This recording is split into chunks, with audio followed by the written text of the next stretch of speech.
Então nós vamos fazer a leitura agora. Você que está com a Bíblia aí por perto, a paz, irmã Francisca, seja bem-vinda. Então, já pega a Bíblia sua, abra aí no livro do profeta Isaías, capítulo 6, onde o profeta... Eu costumo sempre falar que esse capítulo 6 de Isaías era um profeta, se vocês observarem, depois quando vocês tiverem um tempinho, dá uma lida do capítulo 1 até chegar, concluir o 5. Você vai ver Isaías falando, sabe, com o povo de Deus, falando que o jumento conhece a manjedoura, conhece o seu possuidor, mas que o povo de Deus não tem entendimento de Deus, não se volta para Deus, né? E aí chega em alguns, não sei se é no 2 ou no 3, que ele começa a falar ai daquele que levanta pela manhã e passa e bebe, e ai do fulano, ai do Beltrano. E ele começa a falar um monte de ai, né? Ali, antes do capítulo 6. E quando chega no capítulo 6, só que do 1 até o 5, ele já era profeta. Ele não passou a ser profeta, não foi no capítulo 6. Foi no capítulo, desde o capítulo 1, ele já era profeta. Mas ele dá-se a impressão de que Isaías era um profeta que olhava só para a vida dos arredores, das pessoas que estavam ao redor, para poder examinar o comportamento das pessoas. Mas quando ele tem um encontro com Deus, lá em Isaías capítulo 6, que ele tem uma visão, né, do trono de Deus, que ele tem uma visão, que ele contempla a glória de Deus, aí ele para de olhar os arredores dele e ele olha para dentro de si e diz, ai de mim que vou perecendo, né? Então, antes do profeta ter um encontro real com a glória de Deus, geralmente a gente vive só de apontar. Eu sempre falo, gente, toma cuidado com esse dedo aqui esticado, sabe? Porque tem um apontando lá para frente e tem 3 virado para mim, virado para o profeta, né? E tem um para cima. Então nós temos que tomar cuidado com isso. E ninguém está isento disso, de ficar apontando, mas nós não devemos esquecer de que 3 está apontado para nós e que o julgamento nosso é muito maior. Por que, pastora? Que o julgamento do pastor, do profeta, enfim, do mensageiro da parte de Deus é maior. Porque a Bíblia diz que a quem mais é dado, mais o Senhor irá requerer. Então, quando Deus vem com o juízo sobre as ovelhas, ele vem dentro do limite das ovelhas, do conhecimento das ovelhas. Mas quando ele vem com juízo para a pastora Luciete, ele vem no nível da pastora Luciete, no nível de conhecimento que eu tenho. Então é por isso que a Bíblia diz que a quem mais Deus dá, mais Deus vai requerer, né? E aí nós vamos fazer a leitura aqui introdutória de Isaías capítulo 6. Eu vou mencionar durante a aula, eu vou mencionar sobre a palavra que eu preparei nessa tarde, que foi em Números, capítulo 19, né, falando sobre o agir do anjo de Deus para dar vitória ao povo de Deus, para Ezequias, né? A paz, Érica. E aí nós vamos, mas como Deus me pediu para ler, o Espírito Santo de Deus tocou no meu coração para ler Isaías 6, eu vou estar lendo aqui, que é falando sobre o chamado do profeta Isaías. Nos diz o seguinte: no ano em que morreu o rei Uzias, isso Isaías falando, eu vi o Senhor assentado sobre um alto e sublime trono, e a aba do seu manto, do manto de quem? Do manto de Deus, né? E a aba do seu manto enchia o templo. Os serafins estavam acima dele, cada um tinha 6 asas, com 2 cobria os seus rostos, com 2 cobria os seus pés, e com 2 voavam. Clamavam uns aos outros, dizendo: Santo, Santo é o Senhor dos exércitos, toda a terra está cheia da sua glória. Os umbrais das portas se moveram com a voz do que clamava, e os templos se encheu de fumaça. Então disse eu: ai de mim, que vou perecendo, porque sou um homem de lábios impuros, e habito no meio de um povo de impuros lábios. Mesmo assim, os meus olhos viram o Rei, o Senhor dos exércitos. Um dos serafins, porém, voou para mim, trazendo na mão uma brasa viva, que tomara do altar com uma tenaz. Tenaz é uma espécie de tesoura, né? Com ela tocou a minha boca e disse: Vê, isto tocou os teus lábios, a tua iniquidade foi tirada e purificado o teu pecado. Depois disso ouvi a voz do Senhor que dizia: A quem enviarei? E quem há de ir por nós? Então disse eu: Eis-me aqui, envia-me a mim. Então disse ele: Vai e dize a este povo: Ouves de fato e não entendeis. Vedes em verdade, mas não percebeis.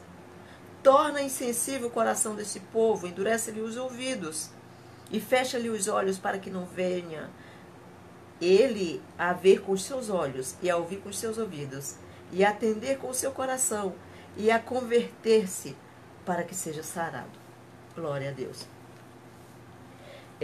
Vamos fazer uma oração de agradecimento. Eu sempre gosto de começar a aula com oração. Tudo que a gente faz na presença do Senhor tem que ser, a base de tudo tem que ser com oração, senão não tem vitória, né? Não tem vitória, não tem presença, não tem nada, né? Então, orar é fator fundamental. Eu sempre falo que a oração é o oxigênio da alma do cristão, né? Então vamos orar. Senhor nosso Deus e nosso Pai, queremos render de graça, Senhor, por mais uma semana que o Senhor nos concedeu na Tua presença. Muitas lutas se levantaram, muitas guerras, muitos conflitos dentro da nossa alma, dentro do nosso pensamento, mas é o Senhor que contempla todas as coisas, o Senhor sonda as intenções dos corações, o Senhor sabe as guerras que nós vivemos, os conflitos que nós vivemos, e o Senhor sabe como, Senhor, tratar conosco, o Senhor sabe sarar as nossas feridas, sarar a nossa alma, Pai. Meu Deus querido e amado, que o Senhor continue, meu Deus, operando maravilhas na vida de cada um que está aqui nessa noite assistindo essa live, daqueles que ainda irão assistir também. Toma cada um nas tuas mãos, engrandece o teu santo nome, Senhor.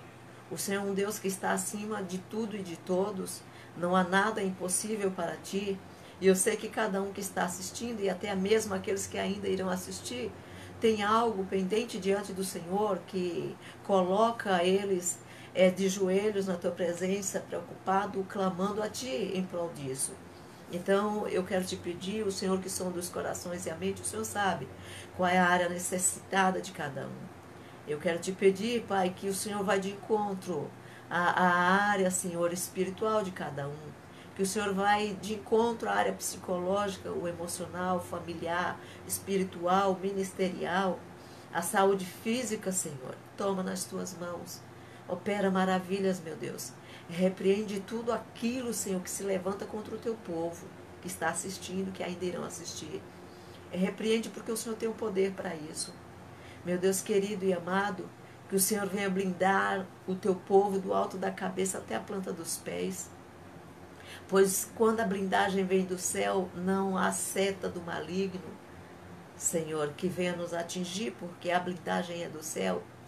A blindagem vem do Senhor, a blindagem do homem, quando o homem se blinda, quando o homem põe um colete à prova de bala, Senhor, dependendo da arma, ela pode até ser perfurada, mas quando o Senhor se levanta para nos blindar, não tem seta do maligno, não tem bala, não tem tanque de guerra, não tem míssil que se levante para poder nos destruir, porque a tua boa mão tira, Senhor, da nossa direção e nos concede livramento.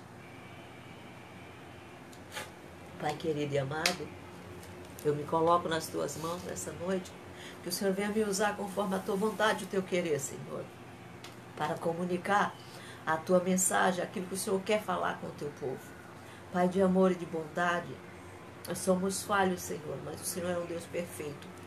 Que o Senhor use de misericórdia, de benevolência com as nossas vidas nessa noite. Que o Senhor venha abençoar, Senhor, que o Senhor venha fertilizar a mente do teu povo, Pai, para que a boa semente venha ser produtiva quando for lançada nesse solo espiritual. que venha nascer, venha germinar, venha crescer, venha florescer e venha dar frutos para outras vidas também, Pai. Porque não adianta nada eu fazer uma teologia, eu participar de escola bíblica, eu fazer um bacharel, o PhD, o mestre, Senhor, se ficar só para mim. Não adianta nada.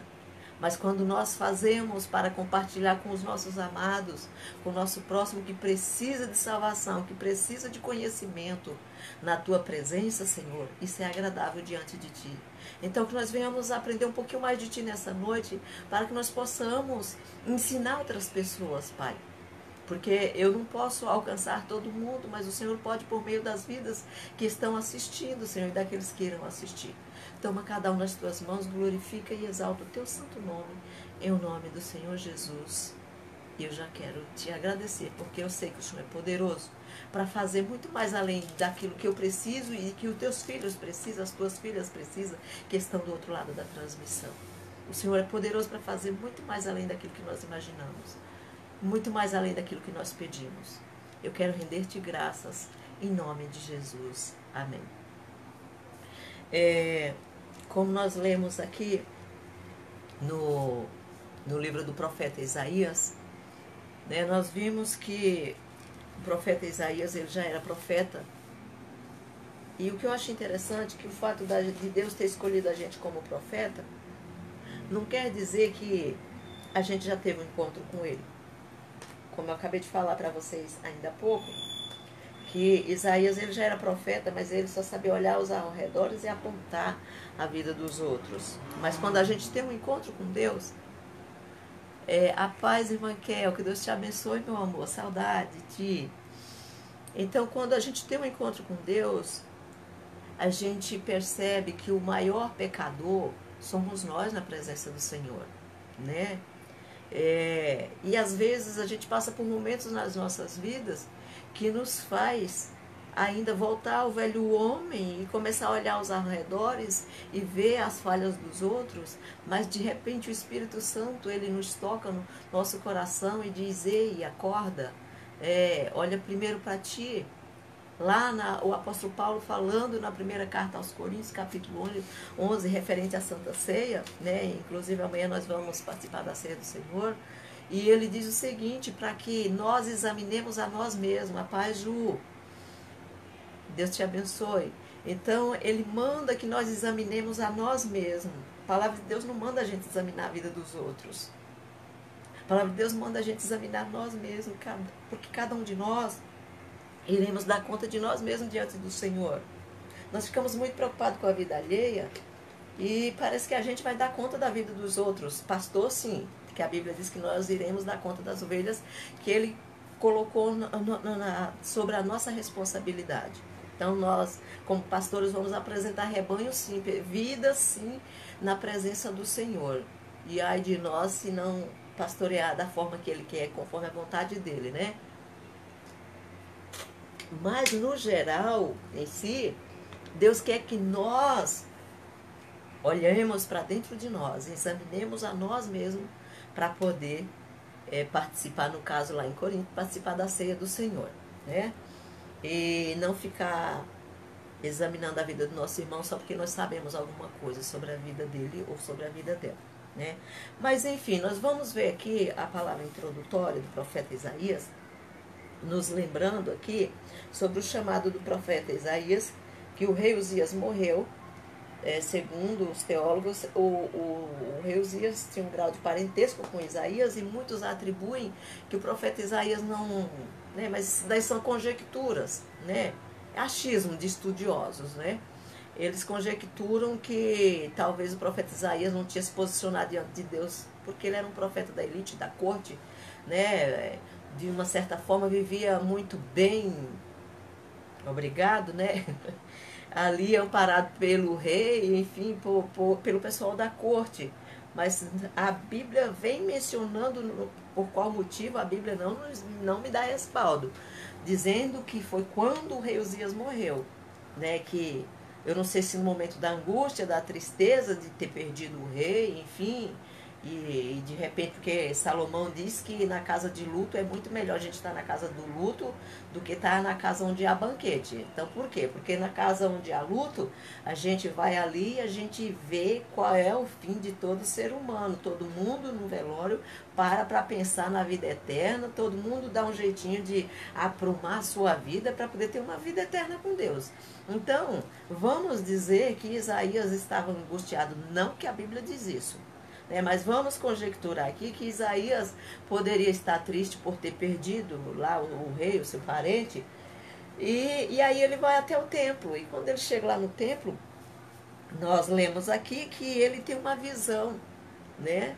Ele tem uma visão dos céus, do trono de Deus, e menciona aqui que só a orla das vestes, né, de Deus enchia o templo.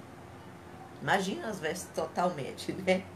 E aí nós vamos ver que a orla enchia o templo, e ali ele observou que tinha serafins que voava por cima do trono de Deus, clamando santo, santo, santo, né? Adorando ao Senhor. E muitas pessoas acham que devido a essa passagem do profeta Isaías falar que os serafins ficavam ali adorando a Deus e clamando santo, santo, santo, que a adoração nossa lá nos céus, na eternidade, que vai ser santo, santo, santo o tempo todo. Falam, gente, a gente tem mais o que fazer. Adorar não é só isso, não. É claro que a gente fala santo, santo, mas existem tantas maneiras da gente exprimir diante de Deus a grandeza dele. Às vezes a gente nem consegue falar santo em santo, santo, santo. A gente fala em línguas, em mistério com Deus, que nem a gente sabe o que a gente está falando, mas a gente sabe que a gente está adorando a Deus, né?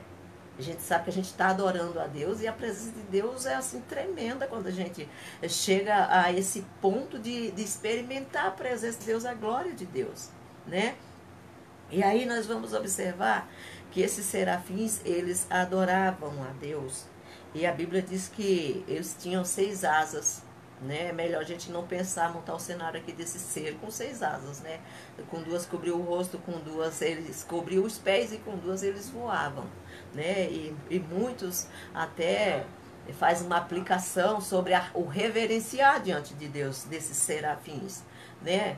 Quando a gente, alguns fazem aplicação no tocante, cobrir o rosto com as asas, ou seja, quando a gente reverenciar a Deus, tomar cuidado, guardar os nossos olhos, não somente quando estiver nos átrios do Senhor adorando a Deus, mas em qualquer lugar a gente tem que guardar, como os serafins, cobrir o seu rosto, né? Porque a santidade de Deus é absoluta. A nossa não, da criação não, mas do Criador é absoluta, no sentido absoluto. Então nós vimos que eles guardavam a visão deles, né, ali diante da glória de Deus. Então é um tipo de reverência, né? Quando a gente entrar na presença do Senhor, a gente tem que guardar os nossos olhos, né? Às vezes a gente entra na casa do Senhor, a gente fica parecendo um ventilador, sabe? Eu costumo sempre falar que na presença, na igreja, às vezes, sabe, nas reuniões, quando a gente vai adorar a Deus, a gente parece um ventilador, fica virando para um lado, virando para outro, dando conta da vida de todo mundo, menos adorando a Deus, né? Então é para nós guardarmos a nossa visão, é para a gente guardar os nossos pés quando entrar na presença do Senhor, né? E quando a gente guarda os nossos pés na casa do Senhor, quando nós guardamos os nossos olhos na casa do Senhor, aí sim a gente decola, a gente voa na presença de Deus, a gente consegue adorar, né? Os serafins, eles com 2 eles voavam, mas o rosto deles e os pés deles estavam cobertos, ou seja, é reverência na presença do Senhor. Essa semana eu falava na escola bíblica que às vezes a gente chega assim nas igrejas, principalmente em congressos grandes, gente do céu, misericórdia. É uma reunião dentro da igreja, é uma lá nos fundos e outra na saída da igreja. E aí você fica assim, meu Deus do céu, onde é que o Senhor está? O Senhor está lá na frente, o Senhor está nos fundos, o Senhor está aqui no meio. Aí você pode falar assim, pastora, mas Deus está em todos os lugares. Recebendo adoração? Recebendo a adoração é quando a gente se dispõe a adorar. né? Então, já que a gente saiu da casa da gente para ir para a casa do Senhor, vamos guardar os nossos pés, vamos guardar os nossos olhos, vamos sentar ali no nosso canto, vamos adorar a Deus, nos entregar na presença do Senhor e não adorar a Deus como louco de qualquer jeito, não. Né? Já que o apóstolo Paulo falou que é com raciocínio, né? Eu falava na escola bíblica que às vezes o pastor está falando assim, vamos orar pela irmã Tereza, um exemplo que eu vou dar. Vamos orar pela irmã Tereza, que ela está na UTI e tem cristão desapercebido, que não está tendo noção nem da adoração que está oferecendo para Deus, que ele fala, glória a Deus. A irmã está na UTI, gente, é para pedir misericórdia. Senhor, tem misericórdia da irmã Tereza. Né? Mas a gente vai para a casa do Senhor num descaso, numa falta de respeito e de reverência tão grande, que a hora de dar glória a Deus a gente está dizendo misericórdia, a hora que para dizer misericórdia a gente está dando glória a Deus. Isso quando a gente não está dos lados tratando de outros assuntos que não tem nada a ver com a adoração diante do Senhor, né? Mas que o Senhor nos guarde, que o Senhor nos livre, né? Dessa irreverência na presença dele, que quando nós sairmos da nossa casa, aliás, eu costumo sempre falar que adorar a gente adora em casa. Lá na igreja é um complemento. Então a gente já tem que sair da nossa casa adorando ao nosso Deus e quando chegar na presença do Senhor a gente completar essa adoração. Porque aqui dentro da minha casa eu adoro a Deus, mas eu adoro fazendo uma coisa, fazendo outra, louvando a Deus, ouvindo louvor, ouvindo uma ministração, glorificando a Deus, choro às vezes, né? Às vezes dou risada, enfim. Mas eu estou ali antenada com Deus. Mas quando eu me reservo na casa do Senhor, é só eu e Deus. Então, vamos aproveitar esse momento para adorar o Senhor com inteireza de coração e não com loucura. Glória a Deus. E aí nós vamos ver que quando Isaías ele tem esse encontro com a glória de Deus, aí ele diz, ai de mim, lá antes, depois vocês vão ler lá no profeta Isaías, lá antes do capítulo 6, vocês vão ver ele falando, ai disso, ai daquele outro que faz assim, que faz assado, sabe? E vai falando, e aí de repente ele pega, quando ele tem esse encontro com a glória de Deus, ele fala, ai de mim que vou perecendo. Ai de mim, porque eu habito no meio de um povo de lábios impuros e eu também tenho lábios impuros, foi o que Isaías falou. Senhor, eu tenho os lábios impuros e eu habito no meio de um povo de impuros lábios também. E ai de mim que eu vou perecer porque eu estou vendo a tua glória. Mas mesmo assim, o Senhor ele é muito misericordioso. Ele envia um serafim.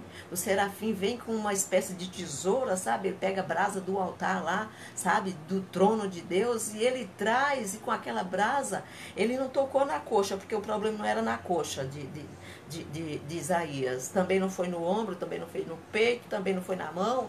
Tocou aonde? Tocou nos lábios, porque Isaías expôs o seu pecado diante de Deus. Falou, eu vou perecer porque meus lábios são impuros. Eu falo muita besteira. Eu falo muita coisa que não agrada ao Senhor. Né? Eu estou parafraseando, trazendo para os nossos dias, usando a nossa linguagem. Né? Então, às vezes, a gente se deixa levar e fala tanta besteira. E o povo está com chocarrice na presença de Deus e a gente esquece e entra também falando besteira, sabe? Com zombaria das coisas de Deus. E aí, vamos dizer que Isaías percebeu que ele tinha esse tipo de defeito também. E ele fala assim para Deus, esse tipo de pecado. Ele fala, Senhor, eu tenho os lábios impuros, eu habito num povo também que tem os lábios impuros também. E aí nós vamos ver que os serafins, ele voa de lá do trono de Deus, pega uma tesoura, pega uma brasa lá do altar de Deus e traz e toca nos lábios de Isaías. E avisa que dali para frente o problema dele estava sanado, né? Ou seja, Deus tocou no ponto certo, no lugar certo, onde precisava tocar.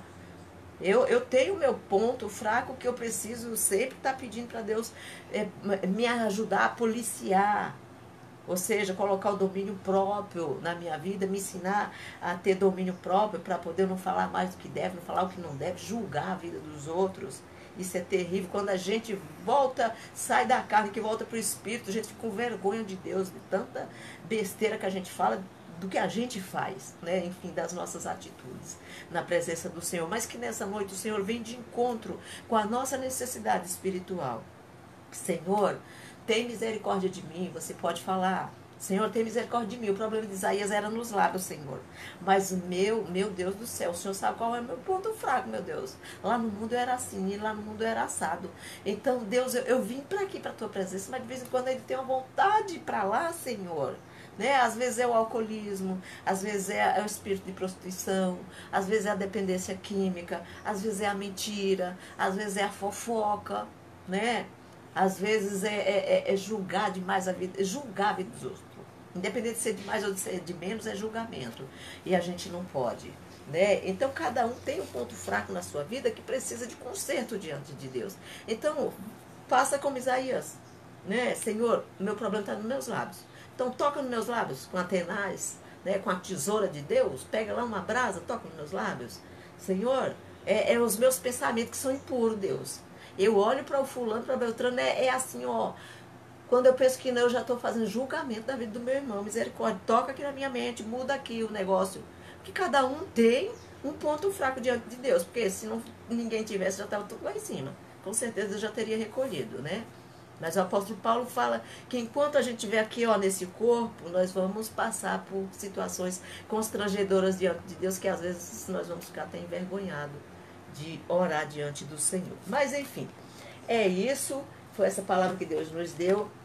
E concluindo aqui, nós vamos ver que Deus, ele convoca Isaías, né, e fala, não foi nem só Deus, o Pai, foi a Trindade.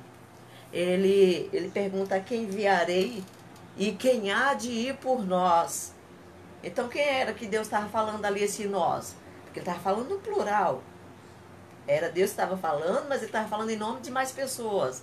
A quem enviarei e quem há de ir por nós? Quem é que vai fazer a obra no lugar da Trindade? Né? Deus escolheu naquela época o profeta Isaías, mas nos dias atuais foi eu e foi você que o Senhor escolheu para poder fazer a obra dele. E ele diz quem vai. Ou seja, Deus, ele não obriga. Deus, ele não, eu costumo sempre falar, Deus, ele não precisa da gente, mas ele conta conosco, né? Ele não vai nos fazer ir a ferro e fogo, né? Então ele conta conosco e que nós possamos nessa noite, sabe, nos colocar na presença de Deus para fazer o ID, sabe? E quando eu falo isso, eu não falo só do evangélico, eu falo do cristão em si, sabe? Você que de repente vai na missa, você que vai na igreja evangélica, que vai na igreja católica, faz uso da Bíblia, pregue a palavra como ela é. Eu costumo sempre falar, amados, que Deus, ele não tem placa denominacional, não. Deus, ele é interdenominacional. Deus, ele é Deus do ser humano. Ele não é Deus da Assembleia de Deus, ele não é Deus da Batista, ele não é Deus da Quadrangular. Ninguém tem um monopólio no tocante a Deus de jeito nenhum. Jó não pertencia à Assembleia de Deus, Jó não pertencia, mas ele era um homem fiel e justo na presença do Senhor. Cornélio, ele era um centurião que vivia lá a serviço de Roma, pertencia ao povo gentil. E aí Pedro, ele tem uma visão com o lençol descendo dos céus, né? Na hora que ele estava orando, e ele vê ali um monte de répteis, animais naquele lençol, naquela visão. E aí Deus fala assim: mata e come. E ele falou: Deus que eu me livre. Porque Pedro, quando estava junto com os judeus, ele era assim, xiita radical, sabe? Aquele cristão xiita radical. Quando estava junto com os gentios, né? Foi preciso o apóstolo Paulo dar uma chamada de atenção lá. Que negócio é esse, né? E aí nós vamos observar que para Deus, como disse ali, o próprio Deus na visão falou assim: não faça comum aquilo que eu santifiquei.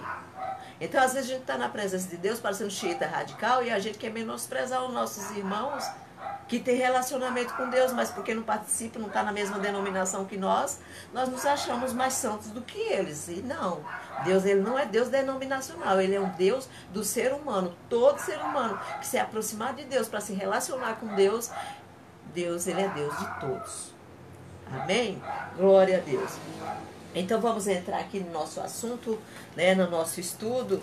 A semana passada eu comentei sobre os anjos, falei, vou fazer aqui um resumo bem rapidinho. A paz, irmã Núbia, que Deus te abençoe, meu amor. fazer um resumo aqui.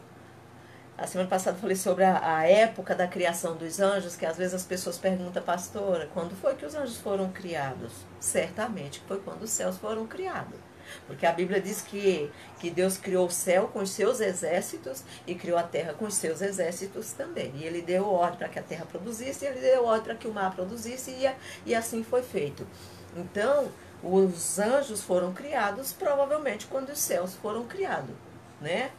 E eu dizia também que não tem uma data específica onde eu possa dizer, olha, foi tal data, né? Aprove a Deus criar os céus lá e ele criou e pronto. Mas a Bíblia não relata a época que os céus foram criados. Só diz lá em Gênesis, no princípio, criou Deus os céus e a terra, né? Se for por sequência da mensagem, dá para se entender que os céus foram criados primeiro do que a terra, né? Mas ali é um relato. Então a gente não pode dizer, olha, Deus criou o céu primeiro que a terra, tá? Irmã Francisca, tá? Irmã Edna. Rapaz, ai, que linda minha professora, gente, minha primeira professora, ai, que lindo. Ai, até me emocionei agora. A minha primeira professora. Deus te abençoe, Edna. Ah, isso é muito bom ver você participando aqui conosco. Eu sou fruto do teu bom trabalho. Glória a Deus. Eu dou glória a Deus pela tua vida. Família abençoada, família Ferreira. Glória a Deus. Eita, mulher, você me arrancou lágrimas agora. Vocês não têm noção como eu amo essa professora. Eu pretendo ainda voltar na Bahia e ir lá em Cafarnaum. Dar um abraço, um beijo nela. Glória a Deus. É muito bom quando a gente, como professor, marca a vida de um aluno. E essa professora marcou a minha vida. Glória a Deus. Eu espero que eu marque também a vida das pessoas como teóloga, né? Ai, deixa eu me recompor, gente. Ela me fez essa surpresa agora à noite, durante essa aula. Então é isso. O nosso Deus, ele criou todas as coisas. Os anjos provavelmente foram criados quando os céus foram criados com o seu exército. Enfim, nós aprendemos na semana passada sobre a classificação dos anjos, que eles se classificam em anjos, arcanjos, querubins e serafins. Os querubins e os serafins, eles assistem diante de Deus, mas todos os anjos o adoram, né? Não é somente os querubins e os serafins que adoram a Deus, mas toda a criação, inclusive a natureza e tudo que nela há, todo o universo adora o nosso Deus, né? E aí nós vamos entrar hoje, a semana passada nós falamos sobre a natureza dos anjos, que eles são obedientes, né? Eles são obedientes, eles são também reverentes, são sábios, né, ao extremo, e bota sabedoria nisso. Gente, eu costumo sempre falar assim, os anjos também são mansos, eu disse a semana passada, eles são poderosos e eles são santos. Santo quer dizer separado, né? E aí eu quero chamar a atenção dessa palavra santo, porque muitas pessoas falam assim, quando você diz assim, eu sou santo, estou na presença de Deus, eu sou santo. E aí alguém fala assim, comedor de arroz e feijão, dizendo que é santo, dizendo que é santo, né? Mas santo, gente, quer dizer separado, né? Eu estava aqui misturado com todo mundo no sistema secular e aprove a Deus me chamar, me tirar daqui do meio do sistema secular corrompido e me separar para ser alguém na obra dele, no reino dele. E a Bíblia diz que Deus nos chamou para ser embaixadores e embaixatriz na presença de Deus, né? Embaixadores e embaixatriz. Nós não somos pouca coisa para o nosso Deus, não. A nossa função, esse privilégio que Deus nos deu é só para a igreja mesmo, a igreja do Senhor, para aqueles que se relacionam